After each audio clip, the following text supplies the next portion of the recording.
Hello, hello, hello. I am so happy you're here. I am Dr. Stephanie Fine, and I am here to talk about all things weight loss, weight maintenance. That's what we do at Weight Maintenance University, and we do that every week. And today, we are talking about how to cope without eating everything in sight. This is a time when that is particularly difficult for a lot of people, and I want to help because you don't have to eat when you don't want to. I know it feels sort of overwhelming, but I have 5 steps for you. I have a workbook for you. I put the link to get the free workbook up in the description.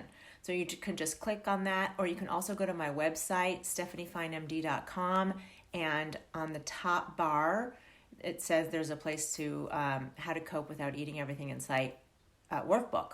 I would love for you to get that, download it, and we can go through it together, which is actually what we're going to do right now. So yesterday we talked about 3 important parts of coping generally in this time. One was avoiding infection, physical distancing, washing your hands, and not touching your face. Then we talked about bolstering your immune system, because that's going to be really important these days, and that involves getting enough sleep, drinking enough water, so important and often forgotten. Moving your body regularly, at least 30 minutes a day outside is a bonus. Eating well, not processed foods, just nutritious foods for your body. And then managing your mind, so managing the stress.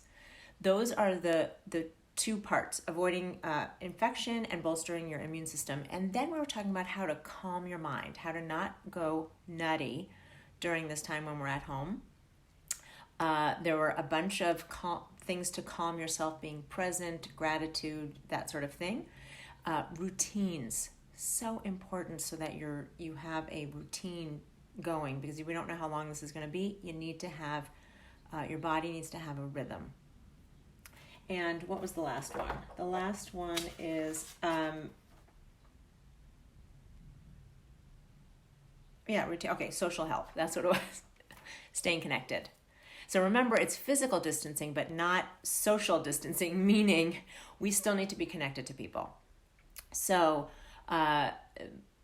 reaching out, I had written in the blog at least 2 people, because I want there to be some basics for you. So at least 2 people, and also help somebody.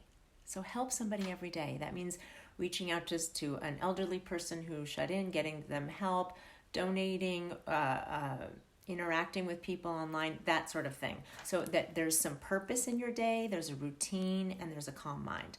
That's the basis for what we're about to do now. The specifics about stopping emotional eating is something you can do now, because number 1, you'll have a whole bunch of opportunity, right? A lot of times when we're bored or stressed, we'll eat. Well, what are we going to have in quarantine? A lot of boredom and a lot of stress. So you will have opportunity after opportunity to work on, with these tools, each of these things, okay? The other thing too is we're going to show you a framework about how to think about your food. When you have your framework, then anything that's off of that framework is something to work on. And again, it'll be triggered by boredom, anxiety, a whole bunch of other feelings also. So let's get started. First, and this is super important, is planning your food ahead of time. Now, I normally talk about logging your food, which is very important. It's a different framework, a slightly different framework for maintaining your weight loss. Yes. Hi. Oh, yes. Hi, Valerie. Yes. You can go on to, there should be, hopefully on this description, there is a link that you can just click and you get the workbook. Or you can go on to my website, and at the very top, you click that, and there's you can get a link to the free workbook. If I already have your email address, then just put in that same one, and nothing more will happen. If not, I can get your email address new, and then you get sent the workbook. Hi, Claire. Oh, I love seeing you guys here. Oh, it's so great. Okay, so first things first. Plan your day. Now, again, this is a tweak from what I normally talk about. I talk about, in maintaining your weight loss, it's important to know what you're putting in. And also, normally, I talk a lot about restaurant meals and all that stuff. Things have changed. So what we're doing now, I'm going to show you this. Hopefully you can see it a little bit. It's a 3-day planner. I want you to pre-plan your food. Okay, so that means that you're writing in what you're going to have for breakfast, lunch, dinner, and if you want snacks. The reason you're doing that is to get your mind around what you're going to eat. And then anything outside of that, you know right away is eating that you don't want. Now, here's the key to this planning. It is not a diet necessarily. I don't want you putting in things like, I'm having one morsel of crumb. You know, like that's not what this is for. The reason we're having this is to show you what you're going to have, reasonably plan it out with your reasonable mind. And that way 3 donuts and 4 bags of chips isn't something you're likely going to plan. And so when you see the plan, you'll feel calmed that you will have enough food today. You have what you need. That's the purpose of this. If you're finding it's too restrictive, then put more on the plan the next day. And if you're finding you're not eating all you're putting down, fine. You have leftovers, whatever. So it's fine. But I want you to write it down so that you have a calm mind. You know what you're going to eat, and anything outside of that, you know there's something going on with it. Okay, so that leads us to the next point, which is the hunger scale. I've shown you this before. You can actually get the hunger scale right from the blog post, but you also will get it in your workbook. Okay, so the hunger scale is, I think it's backwards for you, but it goes, 0 is neutral, -5 is empty. -5 is you can't think, you're weak, no one should get to -5. God bless people who have to be there. And then 5 is absolutely stuffed, like Thanksgiving unbuttoning your pants. Okay. Again, no, I don't want us to be there. Our comfort zone, the place we want, is between -2 and +2. -2 is just hungry. So it's when you're getting that, you're like, 1 is you're starting to be hungry, and at 2 you're hungry. You're not very hungry, you're not super hungry, you're hungry. And I'd like you to eat at that time. Okay? If you wait until you're very hungry and very, very hungry, you will overeat. And you're out of whack. You're not listening to your body and doing what it needs. Now, that part isn't necessarily too tricky, although some people will ignore hunger and wait until they're too much. The real trick is stopping at 2. So that's the practice. Stopping at 2 means you are satisfied, but you're not full. It means you've had enough to eat and you can stop. Now, theoretically, you could stop, and stopping are 2 different things, but that's the practice. And you have at least 3 times a day to practice this. Stopping when you're satisfied. It is such a miracle. And it turns out, if you get good at this, this is the only tool you'll need ever to maintain your weight. Ever. Because when you stop when you're satisfied, you're done, and then you wait till you're -2 again, and you eat again. The trick about this is you can eat anything, because you'll stop. What I have found lately for myself, and I have to figure this out, is I'm never hungry for dessert, right? Because I've eaten my food, I'm satisfied, so I don't get dessert. So what I'm working on is eating less of my dinner and leaving a little room. The other thing too is then you could just have a bite of something and you feel satisfied, like a bite of cake or something that you feel satisfied because you're not eating because you're hungry, right? This is all to satisfaction. It's intellectually makes sense, and if you trust it, it makes sense to your body too, and your body will help you with it eventually. So you could see how these 2 things, pre-planning your food and the hunger scale together, a miracle. I mean, it'll change your life. Okay, but we're not at the emotional eating part. That's just the structure part of how to ultimately maintain your weight. Lose weight too. You could absolutely use that to lose weight, but also to maintain your weight. Okay, so step 3 is environmental control. Now, there's parts in the workbook about that, but I don't have a little sheet. There's a checklist. Environmental control is just a great tool that I have found so useful, even though it is sort of like a trick and a tactic. I like to get to the meat of what's causing things, but in this case, environmental control is just an easy one, which is if it's not there, you're not going to eat it. It has worked miracles for me. I mean, before all this happened, not feeling like you want to go out to get something, it really helps. It can help in this time too, a couple ways. Number one, you're in control of what you're bringing in your house. We are likely bringing in a little more food than we normally do, so there's more food around. You can remove it if it's a trigger food. You can hide it if other people in your house want to have it. The other thing you can do, and I have done this before, and it works very, very well for people. You label certain foods, like it worked for me for my kids' food. Like when my kids were little and they had goldfish and all the snacky snacks. In my mind, I said that was their food, and therefore I wouldn't touch it. It was very helpful. This is a mind hack. In these times, the way we could do that by having more food in our house and not eating it is to say it's for emergencies. So God forbid you need to actually quarantine because someone in your household is ill, and you have to only literally be inside and can't leave for 2 weeks.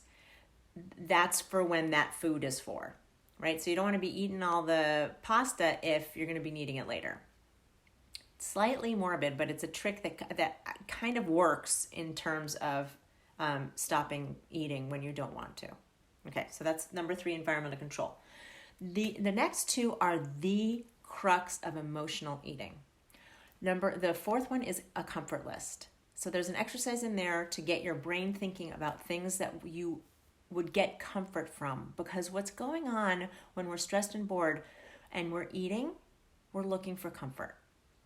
And for most of us, we've done that for decades. Certain emotions trigger eating. And what the problem is, sometimes it works. It's very temporary, but your mind calms down because it's focusing on the eating. But soon it's back up again, and then we're eating, and the consequences are terrible. We don't like to be overweight. We don't like to feel bad. Often we're eating foods where our body literally doesn't feel well afterwards. So it's not a good coping mechanism. It's not a good long-term coping mechanism. And so it's important to change it. My story is about Columbo episodes. I love Columbo episodes. Oh my gosh, those reruns. I just love the 60s vibe about the whole thing, and he's so smart and cute. So that's what I did. I changed my comfort to watching Columbo reruns, and sure as tootin', it worked. Every time I was uncomfortable and I got this certain feeling, I could tell what it was, I would normally go for tortilla chips. And what I was doing is changing the way, instead of going for the tortilla chips, I went for the Columbo episode to watch it. Now, it's not perfect. Did it work every time? No. Sometimes I was watching Columbo with my tortilla chips. But many times I wasn't. And what happened, I will never forget where I was when it happened. I was starting to have that feeling, and my brain said, oh, it's time for a Columbo episode. It didn't say time for tortilla chips. Oh, maybe we should do the Columbo episode. It literally said time for Columbo episode. It can work. You can change those pathways, and that's what we're looking to do. So this comfort list thing is a really good tool to have in your back pocket. And there's coloring, there's Scrabble on the computer, there's like every computer game, there is drawing, there's yoga, there's oh my goodness, taking a bath. There's so many things. So there's that exercise I want you to do so that you come up with your list of 4 and you put that everywhere so that you remember to do it. Okay, so that's a very important piece of emotional overeating that you can change. You literally can change your brain that way. The last one is actually how you can extinguish it completely. Okay, so the comfort list is little more than a hack. It's more than like the environmental control hack, but it's still a hack, but it works to stop your emotional eating. But journaling will actually stop the connection at all between eating or doing anything besides journaling and feeling your feelings. And so ultimately, this is the goal. So it's number 5, and it's journaling. And what you do is when you notice, and this is the important piece, starting to notice when you're going to eat when you're not hungry. That's why this hunger scale is so fantastic. If you check in and you're like, look, I'm physically not hungry at all, and yet I want all these cookies, you know it's emotional eating. So you didn't even have to know that you were feeling an emotion. You just saw yourself in the cookies and you know you're not hungry. Those two pieces of information are important. And then you can start to figure out what's going on, what the emotion is. When you figure out the emotion, it's so much easier, because if you figure out it's boredom, get some hobbies, get some stuff. That becomes then a really important piece for you. If it's your anxiety, then you have to figure out ways to calm yourself down, getting some information, talking to a positive friend, reading certain materials. When you know exactly what it is, it's a lot easier to address it. But a lot of us are so connected with the eating, that just like having a craving, an urge, that we can't even know what the emotion is. So journaling will get you to the emotion. It's very powerful and it absolutely works. So that's it. Those are the 5 steps. Get your workbook, go to the link here, or go to the website at the very top, StephanieFineMD.com. You'll see how you can get that free workbook. Work it. You are home. I know you have lots to do, but you are home with yourself and your food. So it's literally the perfect time to work on emotional eating. And it feels so incredible to get control over it. Oh my gosh. And the answer is yes, you can get control over it, even if you've been doing this for 6 decades, 7 decades, 5 decades. It absolutely can change. And it is so freeing. And there's so many things that feel better. Your body feels better, your movement feels better, your head feels better. Everything feels better when we can wrangle this emotional eating beast down. And we can with these tips. So I am always, always, always here to help you. Always. You just post in the Facebook group. Join the Facebook group. So on the page, there's a button to go join Maintenance University Facebook group. Go in there, because I will answer every question I can in there. We have nice conversations in there. I'm posting in there all the time. I would love to see you there. So that's it. Ask me questions.